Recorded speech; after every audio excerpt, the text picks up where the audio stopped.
नमस्कार विद्यार्थी मित्रांनो, टेक्निकल हायस्कूल पुसदच्या या व्हिडिओच्या माध्यमातून आपण तुम्हाला मेकॅनिकल टेक्नॉलॉजी या घटकातील वेल्डिंगची माहिती देणार आहोत.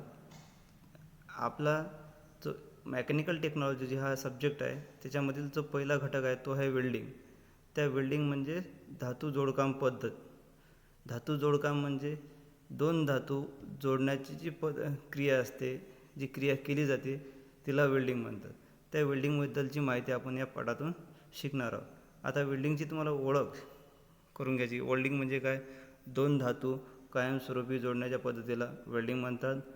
त्याचे प्रकार दिलेले आहेत त्यांनी आधी. नंतर TIG, MIG welding, resistance welding, submerge welding, thermit welding, plasma welding, mechanical आणि ॲडेसिव्ह जॉईनिंग हे आपण या घटकातून शिकणार आहोत. आता आधुनिक वेल्डिंगची ओळख. याच्याचे उद्देश काय आहे? याच्यातून या पाठातून शिकण्याचा उद्देश आहे आधुनिक वेल्डिंग पद्धतीची ओळख तुम्हाला शिकून घ्यायची आहे. आधुनिक वेल्डिंगची पद्धती कोणत्या आहेत त्या शिकायच्या आहेत. इनर्ट गॅस वेल्डिंग काय असते, मिग आणि टीग वेल्डिंगची माहिती यातून घ्यायची आहे. आपण टेक्निकलमध्ये मागच्या वर्षी 9वीमध्ये टेक्निकलबद्दलची माहिती शिकलेलंच आहोत आणि त्याच्यावरची जी सविस्तर माहिती आहे ते आपण आता 10वीच्या या घटकात शिकणार आहोत. तर आधुनिक वेल्डिंगची ओळख. आता आधुनिक वेल्डिंगची ओळख म्हणजे आधुनिक वेल्डिंग कशी केली जाते, आधी कशी केली जात होती आणि आता कशी केली जाते याची माहिती आपण याच्यातून घेणार आहोत. वेल्डिंगचे काम निरनिराळ्या कारखान्यातून, विशेषतः अवजड उद्योगधंद्याच्या कारखान्यामधून इतक्या मोठ्या प्रमाणावर केले जाते की जलद उत्पादनाच्या दृष्टीने वेल्डिंगच्या आधुनिक पद्धतीचा उपयोग फार मोठ्या प्रमाणात केला जातो. त्यामुळे पद्धतीची माहिती घेणे अत्यंत आवश्यक आहे. कारण की आता सगळं जास्तीत जास्त कंपन्यांमध्ये जे काही लोखंडापासून किंवा धातूपासून अवजार तयार केले जातात किंवा पार्ट्स तयार केले जातात त्याच्यामध्ये वेल्डिंगचं हे खूप महत्त्वाचं कार्य असते. म्हणून वेल्डिंग याविषयीची आपण ओळख घेणार. आता याच्यामध्ये वेल्डिंग करण्याच्या वेगवेगळ्या पद्धती आहेत. आधुनिक पद्धती याच्यामध्ये पहिली आहे इनर्ट गॅस वेल्डिंग, दुसरी आहे सबमर्ज आर्क वेल्डिंग, परमाणु hydrogen welding, electron beam welding, plasma arc welding, laser beam welding, ultrasonic welding, electro slag welding. ह्या एवढ्या पद्धती आहेत. म्हणजे 8 पद्धती आहेत गॅस वेल्डिंग म्हणजे वेल्डिंग करण्याच्या. आता ह्या वेगवेगळ्या गॅसेसनुसार कोणते त्याच्यामध्ये मटेरियल वापरा त्याच्यानुसार त्यांचे प्रकार पडलेले आहेत. आपण फक्त वेल्डिंग एवढंच ऐकलं की किंवा एक इलेक्ट्रोड घ्यायचा आणि दोन धातूला जोडण्याचा, त्यालाच वेल्डिंग म्हणतात. पण वेल्डिंगची भरपूर प्रकार आहेत, त्याच्या पद्धती आहेत. आधुनिक पद्धती डेव्हलप झालेल्या आहेत. त्याच्यानुसार आपल्याला त्या आधुनिक पद्धतीच्या वेल्डिंगचा अभ्यास करायचा आहे. आता आधुनिक पद्धती वेल्डिंगमधला पहिला जो घटक आहे तो इनर्ट गॅस वेल्डिंग. हा सगळ्यात महत्त्वाचा घटक आहे याच्यामध्ये. इनर्ट गॅस वेल्डिंग म्हणजे काय? या पद्धतीत शिल्ड आर्क वेल्डिंगसुद्धा असे म्हणतात. म्हणजे या वेल्डिंगला शिल्डिंग आर्क वेल्डिंगसुद्धा म्हणतात. म्हणजे याला इनर्ट गॅससुद्धा म्हणतात आणि शिल्डिंग गॅस वेल्डिंगसुद्धा म्हणतात. यामध्ये आर्क बाहेरील हवेऐवजी ऑर्गन आणि इनर्ट गॅसच्या माध्यमातून उपलब्ध करतात. म्हणजे जर त्याच्यात आग उत्पन्न करायची असेल तर त्याच्यात जो आर्क तयार करतो, ते स्पार्कसारखा असतो, जो वेल्डिंग करतो, त्याला उत्पन्न करण्यासाठी ऑर्गन गॅस वापरलेला असतो. ऑर्गन गॅस वापरून त्याला धातूला वितळवलं जात असते. कारण की वितळवलेल्या धातूचे बाहेरील वातावरणातील दूषित वायूपासून संरक्षण होण्यासाठी व ऑक्सीकृत होण्यापासून बचाव होण्यासाठी इनर्ट गॅस वेल्डिंग हे रासायनिक क्रियेत भाग घेत नाही. म्हणजे इनर्ट गॅस वेल्डिंग हे जे दूषित वातावरणातली हवा असेल त्याच्यामध्ये तो भाग घेत नाही, म्हणजे तुझी वेल्डिंग हे शुद्ध होते. आता इनर्ट गॅस वेल्डिंगमध्ये argon, helium, carbon dioxide inert gas म्हणून वापरतात. म्हणजे इनर्ट गॅसमध्ये ह्या 3 प्रकारचे गॅसेस आर्क तयार करण्यासाठी वापरले जातात. लागले तुम्ही नोट करून घ्या की इनर्ट गॅस वेल्डिंगमध्ये आर्क पेटवण्यासाठी ऑर्गॉन, हेलियम आणि कार्बन डायऑक्साईड गॅसेसचा वापर केला जातो. ही पद्धत स्वयंचलित वेल्डिंग व मॅन्युअल वेल्डिंग दोन्ही पद्धतीत वापरतात. याद्वारे चांगले जोड तयार होतात. जोडास मशिनिंग करण्याची गरज भासत नाही. या पद्धतीद्वारे उद्योगधंद्यामध्ये उपयोगात येणाऱ्या सर्व धातूंना वेल्डिंग केले जाऊ शकते. जसे ॲल्युमिनियम, मॅग्नेशियम, इनोकोईल आणि टायनियम हे पण वेगवेगळे धातू आहेत, यांचीसुद्धा वेल्डिंग केल्या जाते. स्वयंचलित म्हणजे ते ॲटोमॅटिक वेल्डिंग मशीनसुद्धा आपण याला म्हणतो की ॲटोमॅटिक वेल्डिंगच्या सहाय्यानेसुद्धा वेल्डिंग केल्या जाते. आणि मॅन्युअल म्हणजे आपण माणसांनीसुद्धा ऑपरेट करून ती वेल्डिंग केल्या जाते. आता शिल्डेड गॅस आर्क वेल्डिंगचे प्रकार किती आहेत? आता आपण जसं इनर्ट गॅस वेल्डिंगमध्ये बघितलं की इनर्ट गॅस वेल्डिंगला शिल्डिंग गॅस असे सुद्धा म्हणतात. तर त्या शिल्डिंग गॅसचे प्रकार आहेत वेगवेगळे. त्याच्यामध्ये पहिला टंगस्टन इनर्ट गॅस वेल्डिंग म्हणजेच TIG welding. TIG welding, metal welding, metal inert gas welding म्हणजेच मिग वेल्डिंग. याला शॉर्ट फॉर्म म्हणजे टिग वेल्डिंगचं फुल फॉर्म आहे टंगस्टन इनर्ट गॅस वेल्डिंग आणि मिक्स वेल्डिंगचं फुल फॉर्म आहे ते मेटल इनर्ट गॅस वेल्डिंग. बऱ्याच वेळा परीक्षेमध्ये टिग आणि मिगची फुल फॉर्म्स विचारले जातात, तर हे नीट लिहून घ्यायचं आणि वाचून घ्यायचं आहे. कार्बन इनर्ट गॅस वेल्डिंग आणि म्हणजेच CIG वेल्डिंग, ह्या 3 शिल्डेड गॅस वेल्डिंगचे प्रकार आहेत. कोणते? टिग, मिग आणि शॉर्टकटमध्ये म्हणायचं असलं टिग, मिग आणि सिग. आता टिग वेल्डिंग. टिग वेल्डिंगचे कार्यतत्व, टिग वेल्डिंग कसं कार्य करते, टिग वेल्डिंगचे कोणते मशीन आहे, त्या मशीनमध्ये कोणते कोणते भाग आहेत, त्या भागांची माहिती घ्यायची आहे. आता ही आकृती तुमच्या समोर आहे टिग वेल्डिंगची. हे इकडे उजव्या साईडला जे ते इनर्ट गॅस सप्लाय म्हणजे हे जे सिलेंडर असते ज्यात गॅस भरलेला असतो, दिसतो कोणी वेल्डिंग मशीन दाखवलेली आहे. शिल्डिंग गॅस आहे, इन्सुलेटिंग स्लेज आहे, इलेक्ट्रोड कंडक्टर आहे म्हणजे जो रॉड असतो तो पकडण्यासाठी, इलेक्ट्रोड होल्डर आहे आणि टंगस्टन इलेक्ट्रोड आहे, गॅस पॅसेज. हे आकृतीत दाखवलेलं आहे. म्हणजेच कसं आहे टिग वेल्डिंगचं सर्किट तुमच्या समोर आहे, हे काढून घ्यायचं आहे. तर ही झाली आकृतीनुसार त्यांच्या भागांची माहिती की कोणत्या भागाला काय म्हणतात.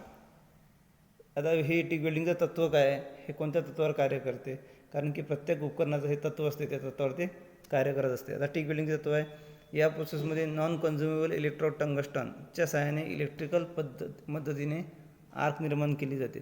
म्हणजे याच्यामध्ये जी आर्क तयार केली जाते वेल्डिंग करण्यासाठी जे आर्कची आवश्यकता असते ते नॉन कन्झ्युमेबल इलेक्ट्रोडपासून केली जाते.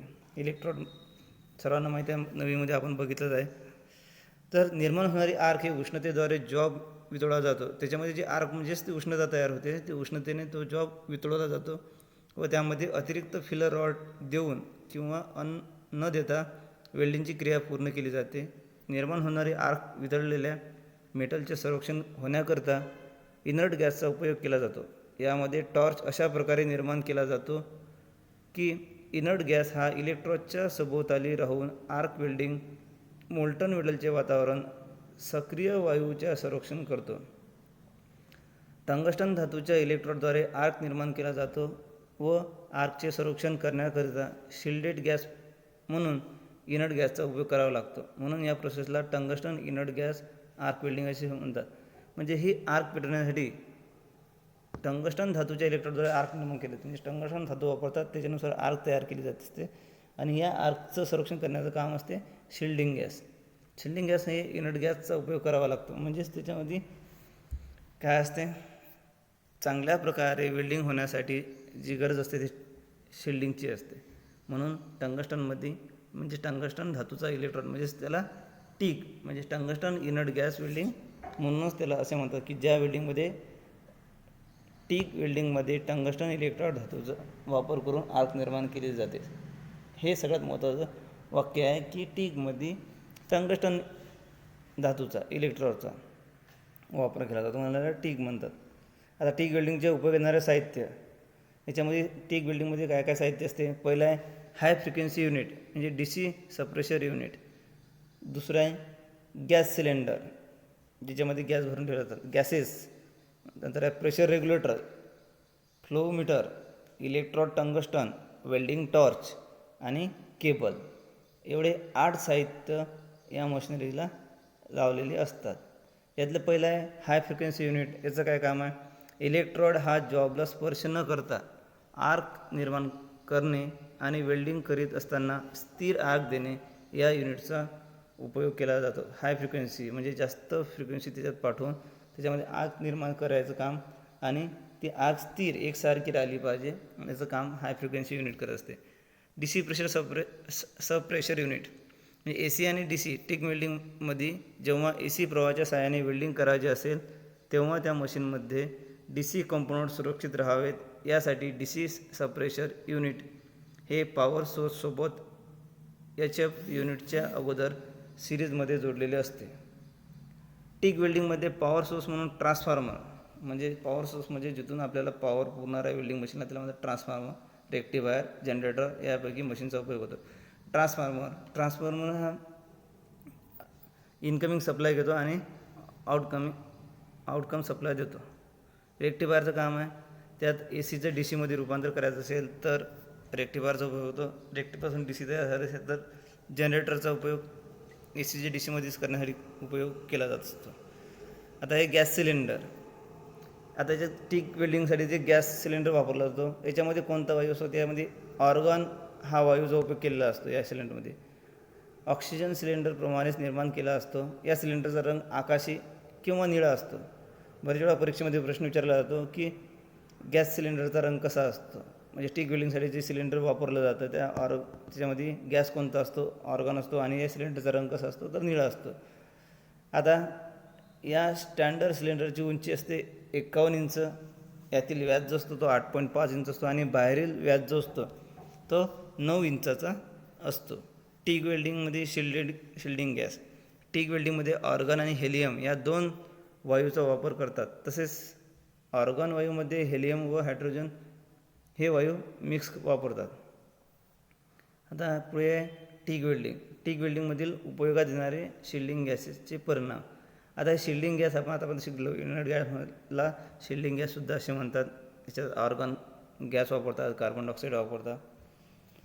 तर नेमका याचा परिणाम काय होतो, तो परिणाम होतो, पहिला परिणाम जो होतो तो आर्कमध्ये उष्णतेचे विभाजन करणे, आर्क स्थिर ठेवणे, आर्कला आकार देणे, योग्य प्रकारे पेनिट्रेशन करणे, वेल्डिंग बीडला आकार देणे आणि वेल्डिंग मेटलचे यांत्रिक गुणधर्म वाढवणे. आपल्याला वेल्डिंग कोणत्या प्रकारामध्ये करायची आहे, कशी करायची आहे, स्थिर ठेवायची आहे, तिला आकार द्यायचा आहे किंवा त्याला होल वगैरे काय पाडायचं आहे, त्या प्रकारानुसार ते स्थिर ठेवण्याचं काम आपण या शिल्डिंग गॅसच्या परिणामाने आपल्याला दिसून येते. ते करताना आपल्याला अनुभव येतो. आता टिक वेल्डिंगचं प्रेशर रेग्युलेटर. प्रेशर रेग्युलेटरचं काम काय आहे, सिलेंडरमध्ये वायू जास्त दाबाने भरलेला असतो. त्या दाबाने सांधकाम करणे शक्य नसल्याने सांधकामासाठी कमी दाबाच्या वायूची आवश्यकता असते. या वायूचा दाब आवश्यकतेनुसार कमी जास्त करण्यासाठी प्रेशर रेग्युलेटरचा वापर केला जातो. म्हणजे त्या सिलेंडरचं जे प्रेशर जोरात तो गॅस बाहेर येऊ नये म्हणून त्याला कंट्रोल करण्यासाठी, नियंत्रण करण्यासाठी तिथं आपण प्रेशर रेग्युलेटर वापरलेलं असतं. आता टिक वेल्डिंग. टॉर्चचं काय काम, याच्यामध्ये टॉर्च असतो. तो म्हणजे टॉर्च म्हणजे आपली बॅटरी नाही. 200 अँपिअरपेक्षा कमी करंटकरिता हवेद्वारे थंड होणारी व त्यापेक्षा जास्त करंटकरिता पाण्याद्वारे थंड होणारी टॉर्च वापरतात. गॅस कॅपची साईज टॉर्चचा प्रकार आणि वेल्डिंग इलेक्ट्रोड व्यासावर अवलंबून असतो. तुम्हाला टॉर्चची आकृती तुमच्यासमोरच दिसत आहे. याच्यामध्ये पहिलं आहे इंटरचेंजेबल स्विचेस फॉर द व्हर्सटॅलिटी आणि electronic ergonomic grip for comfort, ball joint flexible. म्हणजे अशा प्रकारे ती टॉर्च असते आकृतीत दाखवल्याप्रमाणे. नंतर आहे फ्लोमीटर. फ्लोमीटरचं काम काय आहे, तर टिक वेल्डिंगमध्ये गॅस सिलेंडरनंतर रेग्युलेटर त्यानंतर फ्लोमीटर साहित्य लावले जाते. वेल्डिंग करीत असताना गॅसचे शिल्डिंग एकसारख्या प्रमाणात पुरवण्याकरता गॅस फ्लोमीटरचा उपयोग केला जातो. त्याचे 2 प्रकार आहेत. आता बघा, फ्लोमीटरचं अंडरलाईन करून घ्या किंवा डाउनलोड करून घ्या की याचा उपयोग कुठे केला जातो, वेल्डिंग करीत असताना गॅसचे शिल्डिंग एकसारख्या प्रमाणात, म्हणजे जे शिल्डिंग आहे ते एकसारख्या प्रमाणात पुरवण्यासाठी फ्लोमीटरचा उपयोग केला जात असतो. आता याचे फ्लोमीटरचे 2 प्रकार आहेत, बॉल टाईप आणि निडल टाईप. आता टंगस्टन इलेक्ट्रोडचा व्यास हा धातूचा प्रकार आणि त्या जाडीवर अवलंबून असतो. इलेक्ट्रोडचे समोरील टोक चांगले असले पाहिजे. इलेक्ट्रोडचा व्यास हा धातूचा प्रकार आणि त्या जाडीवर अवलंबून असतो. इलेक्ट्रोडचे समोरील टोक चांगले असले पाहिजे. AC मध्ये टॉर्च टोक कोनिकल व DC मध्ये गोलाकार असले पाहिजे. टिक वेल्डिंगमध्ये उपयोग येणारा इलेक्ट्रोड हा नॉन कन्झ्युमेबल या प्रकारचा असतो. हा इलेक्ट्रोड टंगस्टनपासून बनवलेला असतो. हे वाक्यसुद्धा तुम्ही नोट डाऊन करून घ्या की टिक वेल्डिंगमध्ये उपयोग येणारा इलेक्ट्रोड हा नॉन कन्झ्युमेबल असतो. लक्षात ठेवा, टिक वेल्डिंगमध्ये उपयोग येणारा इलेक्ट्रोड हा नॉन कन्झ्युमेबल असतो आणि हा इलेक्ट्रोड टंगस्टनपासून बनवलेला असतो. केबल व हॉसेस. वेल्डिंग केबलचा उपयोग वेल्डिंग मशीनपासून ते जॉबपर्यंत व जॉबपासून तर मशीनपर्यंत करंट वाहण्याकरिता होतो. या केबलची करंट वाहण्याची क्षमता जास्त असते. केबलमध्ये लवचिकता असते जेणेकरून त्याचा उपयोग करणे सोपीचे होईल. म्हणजे लवचिकता म्हणजे ती कुठे पण आपल्याला फिरवता इकडे तिकडे, त्याच्यामुळे ती फ्लेक्झिबलच असायला पाहिजे. गॅस पाईपची जोडणी करण्याकरता होसेस वापर करतात. होसेस पाईपच्या टोकावर बसवलेले असतात. आता हे गॅस पाईपचा उपयोग कुठे केला जातो? होसेसचा वापर करतात. गॅस पाईपला जोडणी करण्यासाठी होसेसचा वापर करतात. म्हणजे गॅस पाईप जर जोडायचं असेल तर तिथं आपण होसेसचा वापर करतो. मग होसेस कुठे पाईपच्या टोकावर बसवलेले असते. आता टीक वेल्डिंगचे फायदे. याच्यातले फायदे असे आहेत की कोणत्याही प्रकारचे फ्लक्स उपयोगात आणत नसल्यामुळे वेल्डिंग करीत असताना फ्लक्स आर्क मेटलमध्ये राहत नाही. म्हणजे त्या वेल्डिंगमध्ये फ्लक्स राहत नाहीत. उपयोगात येणारे शिल्डिंग गॅस पारदर्शक असल्याने ऑपरेटरला आर्क स्पष्टपणे दिसून येतो. शिल्डिंग गॅस आपण आधी सांगितलं की याच्यामध्ये बाहेरील दूषित वातावरणाचा परिणाम होत नाही की हवेचा त्यात होत नाही. स्पेशल ऑक्सिजन सिलेंडर वापरलेलं असते, त्याच्यामुळे त्याच्यात पारदर्शकता चांगली असते आणि ऑपरेटरला आर्क चांगला स्पष्ट दिसून येतो. सर्व प्रकारच्या पोझिशनमध्ये वेल्डिंग, म्हणजे सर्व प्रकारच्या वेल्डिंग करू शकतो आपण. काटकोनात, गोला आकार जसं पाहिजे त्या आकारामध्ये आपण त्याला करू शकतो. हा एक टिक वेल्डिंगचा फायदा आहे. या वेल्डिंगच्या सहाय्याने नॉन फेरस व फेरस या दोन्ही मेटलवरती वेल्डिंग केले जाते. नॉन फेरस आणि फेरस हे धातूचा प्रकार आहे. म्हणजे दोन्ही याच्यावर तुम्ही टिक वेल्डिंगच्या सहाय्याने वेल्डिंग करू शकता. 0.5 mm ते 12 mm जाडीपर्यंतचे वेल्डिंग करणे सहज शक्य होते. 0.5 mm म्हणजे एवढं बारीक आणि 12 mm म्हणजे हे जाड, अशा प्रकारच्या याच्यावरसुद्धा टिक वेल्डिंगने आरामात सहजपणे तुम्ही वेल्डिंग करू शकता. आता याचे तोटे काय आहेत? फायदे असल्यानंतर तोटे तर असतात. साहित्याची किंमत जास्त असते. ही जी टिक वेल्डिंग मशीन असते याची किंमत जास्त असते. दुसरं आहे अतिरिक्त फिलर रोड द्यावा लागतो असल्याने वेल्डिंग प्रोसेस हळूहळू होते. म्हणजे याच्यामध्ये अतिरिक्त फिलर रॉड जो आहे तो जोडला असल्यामुळे आहे ना वेल्डिंग हे ना थोडी हळूहळू, म्हणजे त्याची प्रोसेस थोडी मंद असते. तिसरं आहे टंगस्टन इलेक्ट्रॉड मोल्टन मेटलमध्ये गेल्यास टंगस्टन इन्क्ल्युजन हा दोष देतो. म्हणजे हा टंगस्टन जागते हा धातू आपण वितळवतो त्यावेळेस तो त्या इन्क्ल्युजन दोष निर्माण होतो. म्हणजे त्याच्यामध्ये काहीतरी फॉल्ट होऊ शकतो इलेक्ट्रॉड मेटल असल्यामुळे.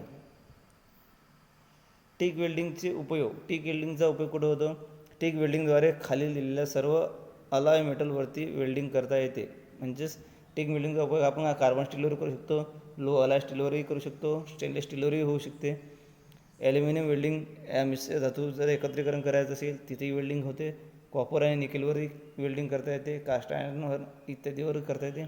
या प्रोसेसचा उपयोग हार्ड सर्फेसिंगसुद्धा केली जाते. एअरक्राफ्ट, केमिकल, वाहन, ॲटोमॅटिक एनर्जी अशा सर्वच औद्योगिक क्षेत्रात टिक वेल्डिंगचा उपयोग केला जातो. रॉकेट मोटरचे चेंबर बनवण्यासुद्धा आपण टिक वेल्डिंग करतो. तर याप्रकारे आपण टिक वेल्डिंगची माहिती शिकलो, प्रकार शिकलो, शिल्डिंग गॅसेसचे प्रकार शिकलो.